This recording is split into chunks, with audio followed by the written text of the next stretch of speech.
Hello and welcome to the History of the Germans, episode 174, The Trial of Jan Hus, and it's also episode 11 of season 9, The Reformation Before the Reformation. They will roast a goose now, but after 100 years they will hear a swan sing, and him they will have to endure. These were allegedly the last words of a certain Jan Hus, whose surname meant goose, and who was burned at the stake on July 6, 1415 in the city of Constance. Almost exactly 100 years later, a spiritually tormented monk, frightened by a vengeful god who sought to damn him, was assigned to teach the Book of Romans at the new University of Wittenberg. And 2 years later, this monk by the name of Martin Luther did, or probably did not, nail his 95 theses on the door of the castle church of that same town. As far as prophecies go, this must be one of the most accurate ones, assuming it had indeed been true.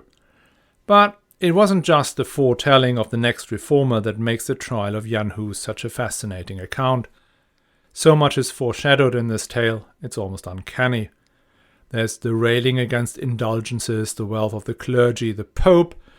Then there's a promise of safe conduct, a trial, villains and archvillains, accusations upon accusations, defiance in the face of certain death, and then the big difference to the Diet of Worms, actual death. Have a listen, it's fun. But before we start, the usual passing round of the begging bowl. Just to give you an idea what this stuff we are doing here entails. It's now Wednesday evening, and with editing I will be here until 9 or 10 tonight. I started the writing process with some light research on Thursday. On Friday, I discussed the structure of the episode with my script editor. Then I started writing and doing some research. All of Saturday I was in the London Library, mostly reading. Sunday and Monday I worked on the first draft. Tuesday morning I threw that draft in the bin and then started from scratch. I spent half of yesterday and all of today writing and reading and rereading and rewriting. Admittedly, this episode was a particularly hard one. And I'm not complaining, I really actually love this stuff. But it is hard work. And if you feel that is work worth supporting, you can do so at historyofthegermans.com/support. Or you can get one of your loved ones to do it for you. I really appreciate it. And big thanks to Bengt Ake A, Greg R, Jerry G, Stefan C, Alison K, Ryan G, and Owen W, who've already committed. And with that, back to the show. This week we'll finally get to the end of what has become a bit of a mini-series on the Council of Constance. I admit things have gone a bit out of hand, but then when will we again have a period when the center of European politics is in Germany? Well, unless there is some horrific war or other even more horrific things. So forgive me my indulgence. But today we will get to the grand finale, the trial of Jan Hus. This trial was in fact not a trial, but an inquisition. Ah, I hear you say, an inquisition? We've been expecting those. Guys in robes applying the screws until you get a confession and off to the pyre it is. Well, yes, but not yes. If you were a peasant in southwest France at the height of the persecution of the Cathars, and someone would show up and say, "I'm from the Inquisition and I'm here to help," you would probably have shouted, "Praise the Lord." Because before the Inquisition got going, the persecution of heretics went a bit like that. In 1209, the city of Béziers in Languedoc had come under siege from crusaders. This crusade, the so-called Albigensian Crusade, had been called to eradicate the Cathar heresy. The citizens of Béziers were split roughly down the middle between Cathars and non-Cathars. Though they did not all agree on religion, they all agreed on one thing, which was they hated the Crusaders. So the city had resisted the Crusaders, but as it happened, very unsuccessfully. As the walls were breached and the population sought refuge in the cathedral, the military commanders asked Arnaud Amalric, the abbot of Citeaux and religious leader of the crusade, what they should do now. The saintly abbot then allegedly said, "Well, kill them all, God will know his own." So they set fire to the church, and the entire population, men, women, children, heretics or Orthodox, were all killed. The Dominican friars who had come along on this particular crusade and watched the mindless brutality realized that this approach led nowhere. Summarily executing whoever appears to have a different opinion or just simply looked as if he had a different opinion would only create more martyrs for the Cathar belief. The Dominicans proposed a two-pronged approach. One was to convince the populace of the superiority of the Orthodox teachings through sermons and the example of personal piety. And the second was to carefully identify those who held a different set of beliefs, explain to them the error of their ways, and only once they refused to recant, to punish them, including, finally, having them burned at the stake. Now, not that I would condone burning people for their beliefs or for any other reason, but this surgical removal of individual troublemakers was a much more humane and likely more effective way to move hearts and minds than the indiscriminate killing of anyone remotely suspect. And if you look at the numbers during the 14th century, this more positive perspective on the Inquisition is actually borne out by fact. Some of you may have read Montaillou, the book by Emmanuel Le Roy Laduire. In it, he analyzes the social structure of a 14th century village in southwest France based on the files from an Inquisition process performed by the local bishop. In that Inquisition, the authorities interrogated roughly 250 people, but in the end convicted only a handful, declaring the majority of suspects innocent. And even convictions, at least in this period, were not that severe. So for instance, Bernard Guy, one of the most famous inquisitors of the 14th century and the total archvillain in Umberto Eco's Name of the Rose, convicted a total of 650 individuals of heresy during a 20 years career. But only 45 of them ended up on the pyre. Okay, there are still 45 people being killed in the most horrific way for disagreeing with the authorities. That's obviously not justifiable from a modern perspective. But in the late Middle Ages, heresy was a very serious crime, a crime infinitely worse than murder or high treason. There are many reasons, but two stand out for me.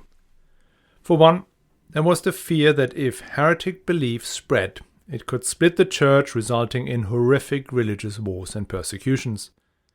And given in the upcoming 200 years of our narrative, we will see several instances of a third or half of the population being wiped out in religious wars, so these concerns were more than valid. And then there is another key consideration. If you were to believe in the afterlife, as most people in the 15th century did, then the short span of time on this planet paled into insignificance against the tens of thousands, maybe millions of years one would dwell in either hell or heaven. Hence, inflicting damage on the immortal soul that would cast a sinner down into the inferno for eternity was a much more severe infringement than shortening the lifespan of even a saintly individual. And that is what heretics are accused of. They were teaching dogma that would lead those who listened to it down a path of error and then ultimately away from God. And that led straight down to hell. It was murder of the immortal soul. Heretics, in particular those who gathered a large followership, were considered genocidal terrorists, endangering thousands of people, even threatening the whole of Christianity. These dissenters therefore needed to be isolated from the rest of the faithful before they could infect others with their deviant ideas. If they recognized their errors and truthfully recanted, well, then they could be readmitted. But if not, they needed to remain contained, either by wearing clothes that marked them out as heretics, imprisonment, or in the most severe cases, cleansing by fire. Now, we may disagree with the premise of the whole process, but for the contemporaries, these were important questions, namely whether Jan Hus was indeed a heretic and if he had received a fair hearing at his trial. And given what we just discussed about the probability of being convicted, Jan Hus had a decent chance of acquittal or leniency, arguably a higher chance than defendants in the US and UK today, where conviction rates are above 80%, or in Japan, where they are a staggering 99.3%. So, what exactly was Jan Hus accused of? That, as it turns out, is not an easy question to answer.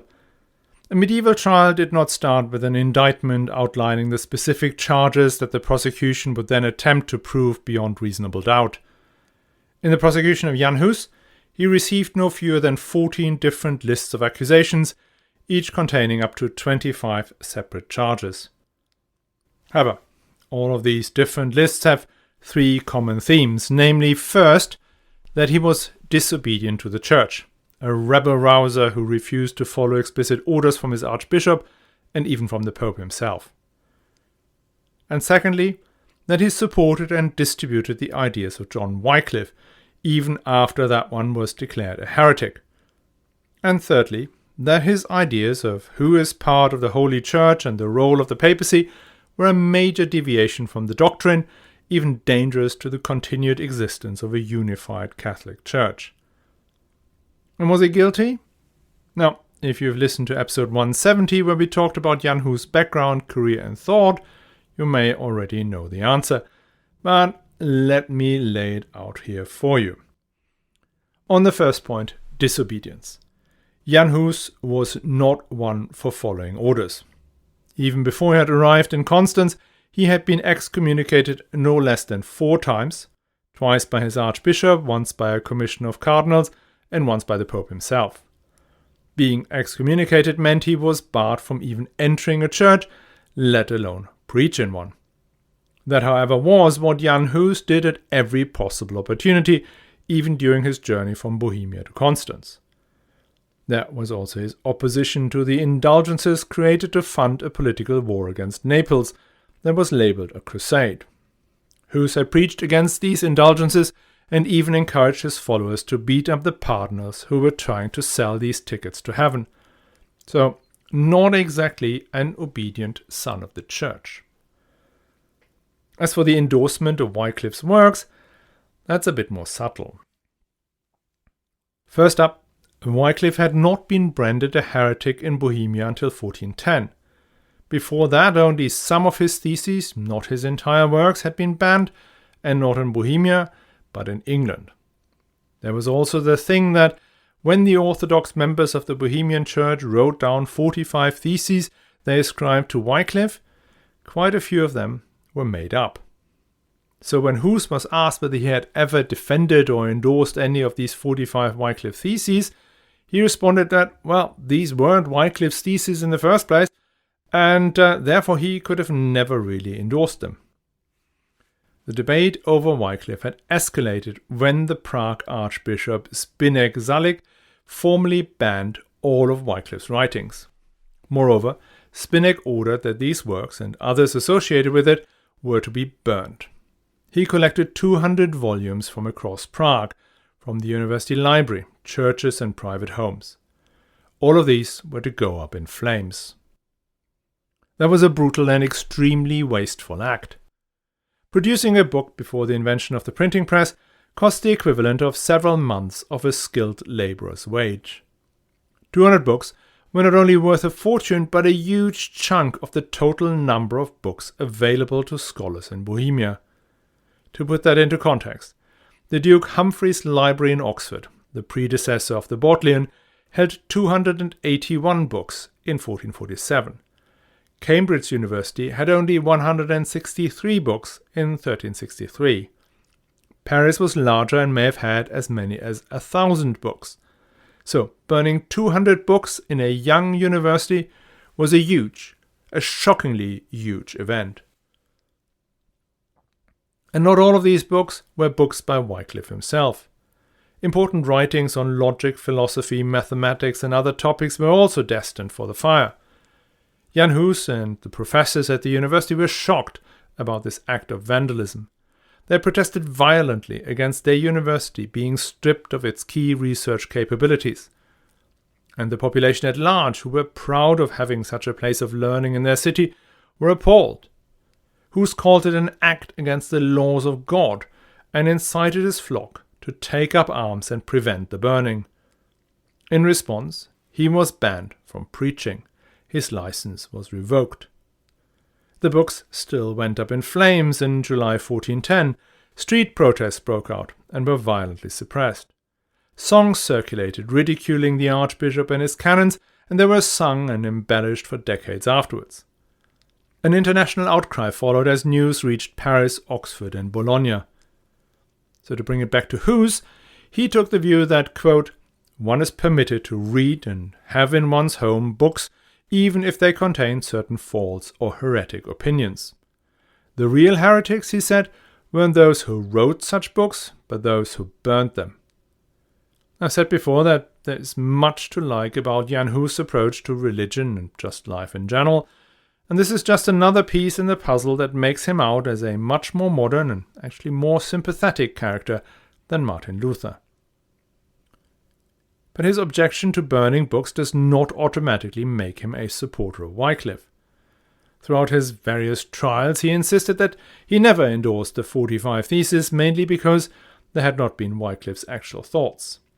As it happened, that's not quite true. In a debate at Prague University, he had defended some of these 45 Theses. It's unclear whether he omitted this out of fear of the legal consequences, or because in the thousands of pages he had written and the hundreds of debates he had taken part in, he had simply forgotten about the incident. But apart from this minor movement of wavering, he kept saying that there are elements of Wycliffe's writings he believed to be true and accurate, just not in the way the 45 Theses had laid them out. That qualification did, however, not help forever. In 1415, the Council of Constance confirmed previous decisions that now all of Wycliffe's works were heretic. Therefore, even just a partial support of his ideas made Jan Hus technically a heretic. Which gets us now to the third accusation, Hus' idea about who was a member of the Holy Church and who was not. As we described again in episode 170 in more detail, Hus' idea about the Church was based on the following set of arguments. At the last judgment, the world will be divided between the faithful, who are to be admitted to eternal bliss, and the unworthy, who are cast down to the underworld. It follows that those bound for perdition cannot be true members of the Church. So how to find out whether one is a true faithful or an unworthy, unrepentant sinner? One could not preempt the final judgment. That would be blasphemous. But it was possible to look out for signs.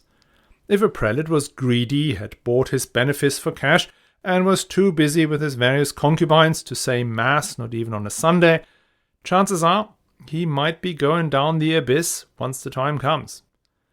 On the other hand, a layman who was pious, knew his scripture, and did good works, well, that person was more likely to move to cloud 9. If you follow this line of argument to its natural conclusion, as Hus did, then there will be members of the clergy that are not part of the faithful, and hence not part of Holy Mother Church. If there are not members of the Church, how can they demand obedience from the faithful, the actual members of the Church? What are the sacraments, the baptism, the marriages, and the last rites worth if performed by a non-member of the Church? This was ecclesiastical kryptonite. If the Council of Constance had let this notion stand, all discipline in the Church would have gone by the wayside. Every order or demand from upstairs could be returned with, "Not doing that unless you get your own act together." The entire Church administration would grind to a standstill. When asked whether he would obey the Pope, Jan Hus said yes, but only as long as the Pope obeys Scripture and lives an apostolic life. And who determined whether the Pope was obeying Scripture and living an apostolic life? Well, in the absence of a clear sign of God, had to be Jan Hus. So, no wonder some call Jan Hus' writings more dangerous than the Quran and a threat to Christendom. But was that heresy? Now, if you look at the traditional papalist dogma that went back to Gregory VII, with all its ideas about the infallibility of the Pope and the obedience every single soul, king, emperors included, owed the Pope, well, definitely, that was heresy.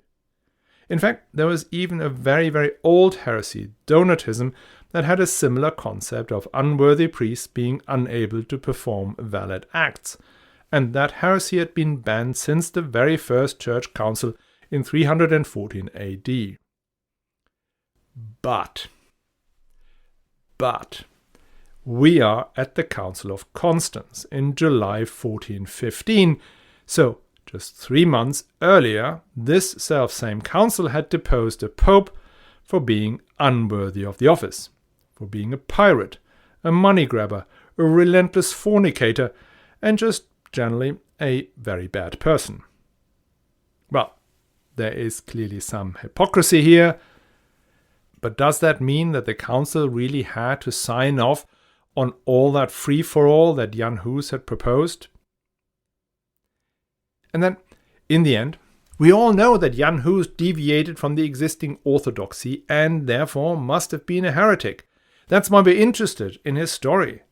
His stance was part of a major shift in the way Europe thought about its spiritual well-being. For 400 years, there had been wave after wave after wave of attempts to clean up the church. And every single one of these waves had petered out after a while. The Cluniacs, the Reformed papacy, the Cistercians, the Franciscans, all at some point or another succumbed to the corruption of wealth and power. And as the saying goes, absolute power corrupted absolutely. So it was time to try something new, and Jan Hus was a huge part of this push for an alternative. But Jan Hus was neither the first nor the most extreme advocate of a fundamental rethinking of the church. There were lots of others. That they almost all had something in common that Jan Hus did not share. William of Ockham died in his bed. Marsilius of Padua died in his bed. John Wycliffe died in his bed. Martin Luther died in his bed. John Calvin died in his bed. Ulrich Zwingli, he died in a battle. But only Jan Hus of these major reformers died on the pyre. Which gets us to the really interesting questions. Did Jan Hus get a fair hearing, or was he set up? There are a few protagonists in this drama that have been branded as the villains who caused the death of a good man. Namely, the Archbishop of Prague, Zbyněk, the Emperor Sigismund, then Hus' former friend and fellow reformer, Stepan Pals, and his special prosecutor, Michael de Causis. Now, the Archbishop of Prague, Zbyněk, was a typical product of the late medieval church. A member of an aristocratic family, he had started out as a military leader in the retinue of King Wenceslas IV. In 1402, he bought the appointment as archbishop for 2,800 guilders. The traditional reading is that Zbyněk knew nothing about theology and was totally unsuited for the role as a bishop. What did qualify him in the eyes of the King of Bohemia was that he was loyal. His appointment happened only 9 years after King Wenceslas had Johann Nepomuk murdered as part of his conflict with the previous archbishop. That's the Johann Nepomuk you find on all the bridges. He's the saint of bridges. Initially, Zbyněk and Hus got on really well. Hus acted as an advisor to his archbishop, helping him to navigate the complexities of the schism and the Bohemian reform movements. But by around 1408, Zbyněk started to turn on Hus. The exact reason for that is unclear, but it seems that Zbyněk was getting under pressure to rein in on the progressives in Bohemia. The spread of Wycliffe's ideas, as well as the constant criticism of his prelates, made him look bad. So he wrote back to Rome that there was definitely no heresy in Bohemia whatsoever, whilst at the same time trying to suppress the movement at home without anybody seeing it. Initially, he attacked a wide range of Bohemian reformers, but then zoomed in on Jan Hus. That is what made Jan Hus the focal point of the reform movement, in particular once Zbyněk had excommunicated him. As we said in episode 170, Hus was only one of many theologians and preachers in Prague who demanded fundamental change. But it was that relentless persecution by the archbishop that raised his profile. It was a sort of weird tit for tat, because every time Zbyněk hit out at him, his popularity increased and his influence grew. And there were a number of things Spinek did that weren't cricket, not even by the standards of a time when buying an archbishopric was regarded as standard practice. One we already heard about, the burning of Wycliffe's books. The other was the issuance of excommunications and even interdicts related to Hus, whilst his case was actually pending before the papal court. Because once a case had moved up to Rome or Bologna, in that case, the local church was normally shut out and had to wait for news from Italy. But Spinek kept going after him. He finally gained the upper hand when Hus attacked the indulgences, which lost him the support of the king and forced him into exile. Spinek did not get to see Hus burn, since he died in 1411. But it is fair to say that if Spinek had not gone relentlessly after Hus, Hus may not have ended up excommunicated and on the pyre. But if it had not been Hus, it probably been someone else. Revolutions produced leaders, and whatever was brewing in Bohemia in the early 1400s was very much looking like a revolution. And whoever had taken the lead would have been excommunicated and brought to trial one way or another. Which gets us to the next one in our gallery of villains, the man who got Jan Hus to come to Constance. Quote, "In the year of our Lord 1414, the most serene prince and lord, Lord Sigismund, king of the Romans and of Hungary, sent from Lombardy certain noble lords of Bohemia, charging them in his royal name to conduct Master John of Husinich, Formatus Bachelor of Sacred Theology, to that council. They were to assure him of a safe conduct, in order that he should come to Constance to the said General Council for the clearing of his own evil reputation as well as that of the Bohemian kingdom. The king was also willing to send him a special safe conduct in order that, having come to Constance, he might return to Bohemia. He also solemnly promised to be ready to take him under his and the Holy Empire's protection and defense." End quote. Jan Hus arrived in Constance on November 3rd, 1414, and 3.5 weeks later, but before Sigismund himself had arrived, he was arrested and locked up in a dank and cold cell in the Dominican monastery. When Sigismund got to Constance, he protested against the flagrant disregard of the personal assurances he had given the reformer.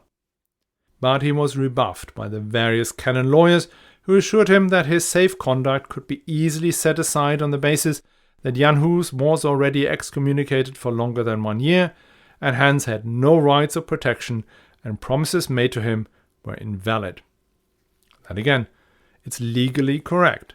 Just remember Emperor Henry IV's journey to Canossa in the depth of winter, as he needed to get his excommunication lifted within a year and a day to preserve the oaths of his vassals. But in practice, Sigismund had ways and means to protect Jan Hus. The issue of Hus had been relatively low on the agenda of the council, which was busy with the trial of John XXIII, so he could have repressed that. Sigismund had also received the keys to Hus' prison, and he had military control of Constance, so he could have easily organized his return to Bohemia at any point. But he did not. Why he did not is subject to some debate. Jörg Hönisch, in his biography of Sigismund, said that the emperor prioritized the smooth running of the council over that promise that he had made.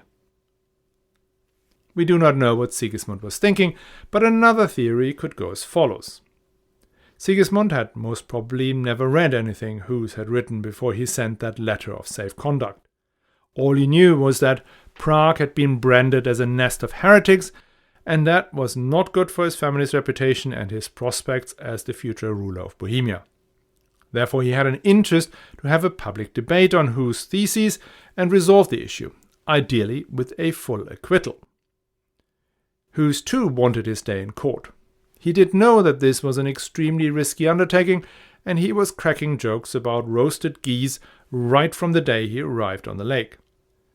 He could have avoided all that by ignoring Sigismund's invitation and staying in one of the castles of his Bohemian supporters pretty much indefinitely. It's therefore hard to argue that Sigismund somehow lured Hus to Constance to see him burn. Hus went there because he wanted to be there. What one could accuse Sigismund of is that he did not get him out once the proceedings went pear-shaped. Actually, Sigismund did proactively the exact opposite. At the later stages of the proceedings, he, as president of the council at the time, urged the delegates not to let Hus go, even if he were to recant. He told them that Hus would not truly recant, and upon return to Bohemia would resume his heresies. Hence he made sure that if Hus was found to be a heretic, there was only the choice between life imprisonment and death by fire. Sigismund did, however, one good thing on behalf of Hus. He secured him a series of public hearings. Normally, inquisitions could and were often held in private. The risk of spreading falsehood that would infect the souls of the bystanders was seen as too great. So this was of great importance to Hus, whose sole chance of survival was to sway public opinion onto his position. At this point we progressed to the attorneys for the prosecution. The first of those was Stepan Pals. His career was quite similar to Jan Hus. From a small village in Bohemia, he arrived at the University of Prague a few years before him. He graduated in 1386 and in 1399 became dean of the liberal arts faculty. He joined the circle of Bohemian reformers and immersed himself in the works of Wycliffe. He and Hus became close friends, working towards church reform. But at some stage around the 1408 to 1410,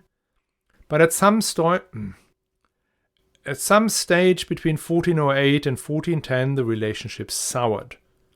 This may have had some personal reasons, but it may as well be just that Pals was unwilling to follow Hus down a path towards more and more radical concepts. It was fine to attack badly behaved priests and demand a better sort of people at the top of the church, but that did not mean he wanted to blow up the entirety of the structure. As time went by, Pals became more and more uncomfortable with what was going on. Preachers who had been suspended continued to preach. The German-speaking professors and students were pushed out of his university. The mob was parading prelates and their girlfriends naked through the streets of Prague. Papal excommunications were ignored. Pals became convinced that Wycliffe and Hus were a threat to the fabric of society, to the church, and to the immortal souls of all of Christendom. He turned from friend to foe and mounted the prosecution of Hus in Prague, first in conjunction with Archbishop Spinek and then with his successor. When Jan Hus arrived in Constance in November 1414, Pals was waiting for him. Together with the fourth and last of the villains, Michael de Causis, he organized Hus' arrest and incarceration.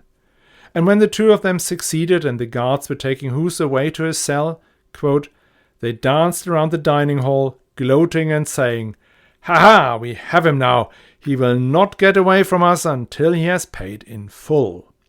End quote. Now at this point, make space for the true arch-villain of the case, Michael de Causis. When Hus and many contemporaries saw Pals as Hus' most formidable opponent on the grounds of his thorough grounding in theology and his sincere conviction that Hus was dangerous, the less well-known Michael de Causis was at least as important, if not more important. He had been relentless in the pursuit of this one objective, to see Jan Hus burn. There was no ruse too base, no trick too onerous to get him to this objective. Michael was another Bohemian, though from the German-speaking minority. Both Pals and Zbinek had been Czech speakers.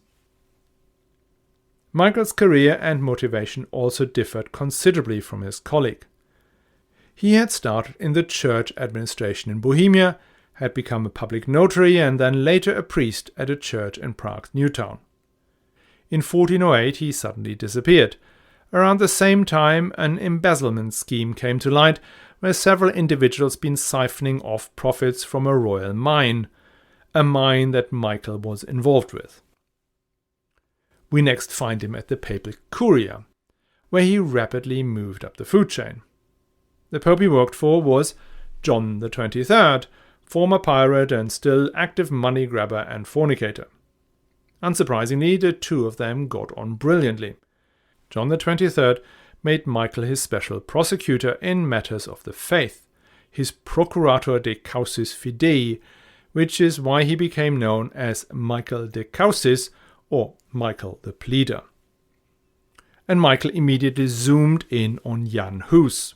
He called him the Prince of Heretics and convinces otherwise sensible men like Dietrich von Niem to write treatises full of vitriol against Hus. He encouraged Spinek to excommunicate Hus, and when the case arrived at the Curia, he had Hus' lawyers arrested and ensured his appeal is overturned. When one of the members of the Curia, the eminent cardinal and accomplished lawyer Sabarella, sees some merit in Hus' case, he has the case transferred to the Pope directly.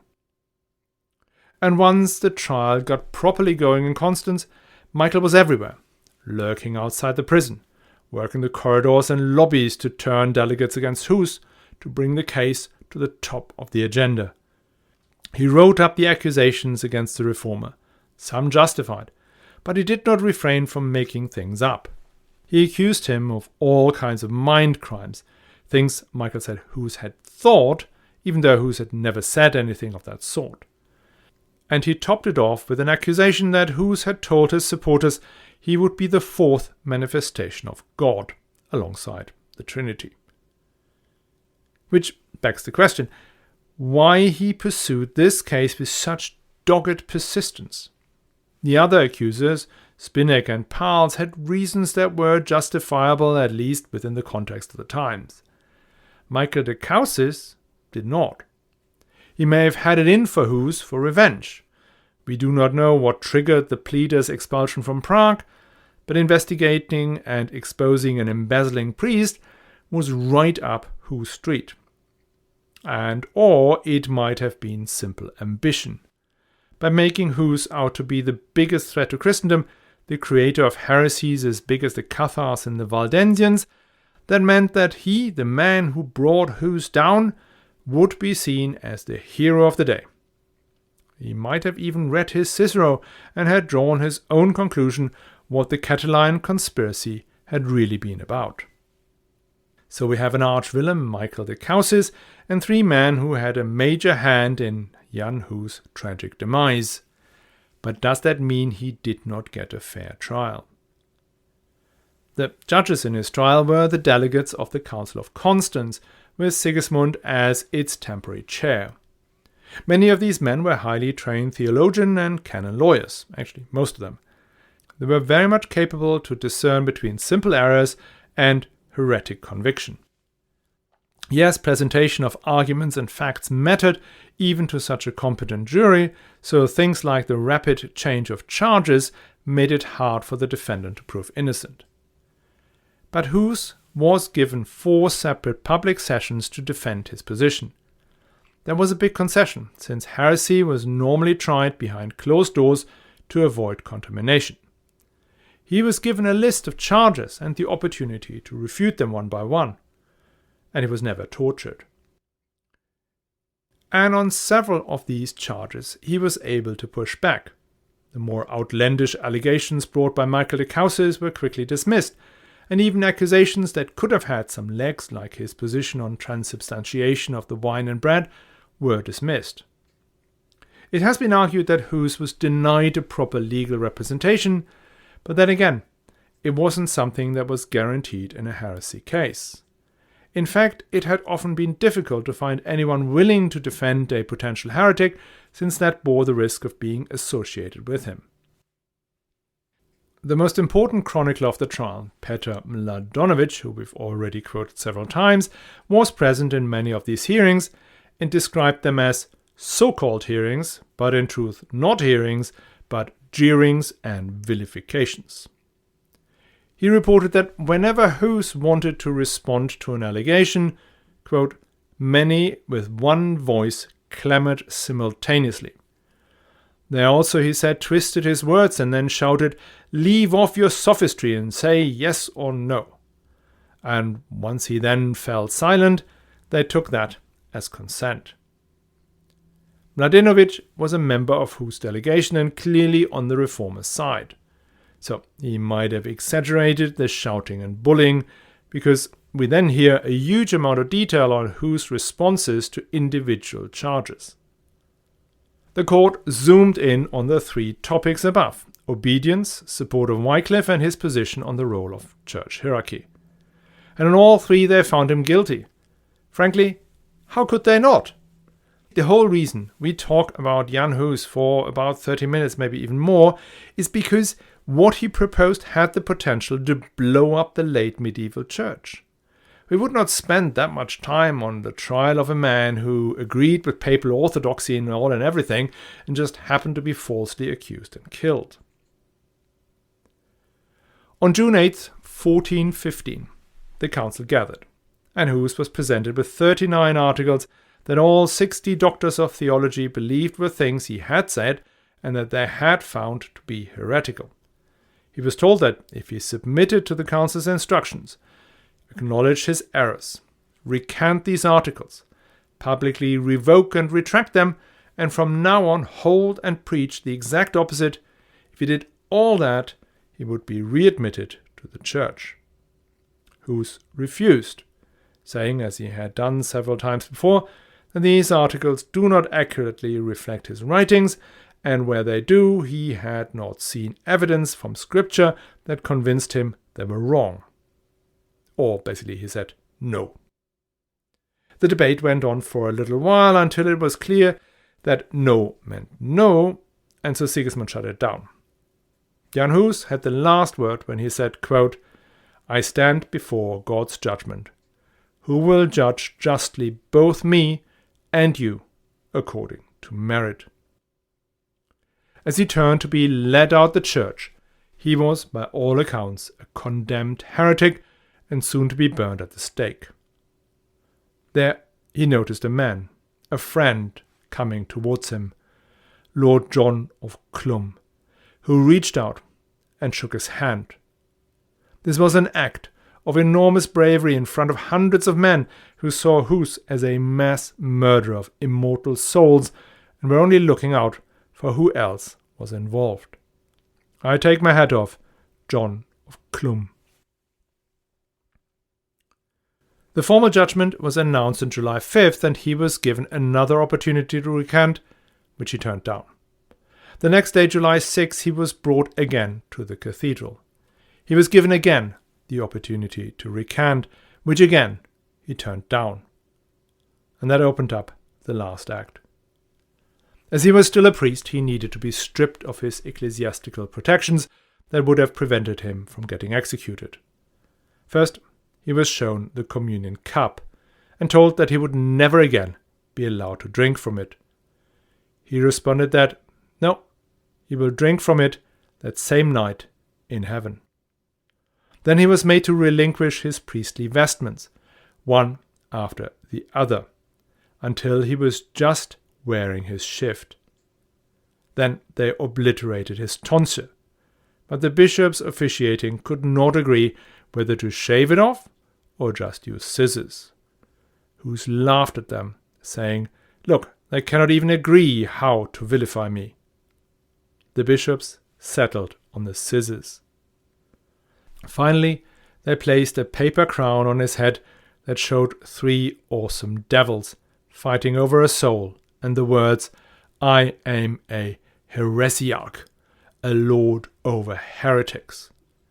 He saw the crown and pointed out that his lord had worn a much heavier crown than that. And with that, they handed him over to the secular authority, who led him to the place of execution. All the way there he prayed joyfully. When they tied him to the stake, he was facing east towards Jerusalem until someone pointed this out. So he was turned round to now face west. They placed 2 large bundles of wood below his feet. The Imperial Marshal von Pappenheim approached him and asked him one last time whether he was willing to recant. But Hus answered, "I am willing gladly to die today." At once the executioner lit the fire, and according to our eyewitness, Petr Mladonovic, Hus began to sing, "Christ, thou Son of the living God, have mercy upon us." And again, "Christ, thou Son of the living God, have mercy upon us, thou art born of Mary the Virgin." And when he began to sing the third time, the wind blew the flame in his face. Praying within himself and moving his lips and his head, he expired. The whole thing lasted no more than 2 or 3 Our Fathers. When the wood of the 2 bundles and the ropes had been consumed, the remains of the body still stood in its chains, hanging by the neck. The executioners pulled the charred body along with the stake down to the ground and burned them further by adding wood from a 3rd wagon. And walking around, they broke the bones with their clubs so that they would be incinerated more quickly. And finding the head, they broke it to pieces with the clubs and again threw it into the fire. And when they found his heart amongst his intestines, they sharpened the club like a spit, and impaling it on its end, they took particular care to roast and consume it, piercing it with spears, until finally the whole mass was turned into ashes.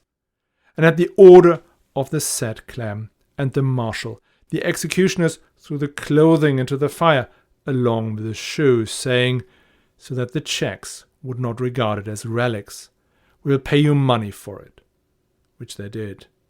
So they loaded all the ashes in a cart and threw it in the river Rhine, flowing nearby. End quote.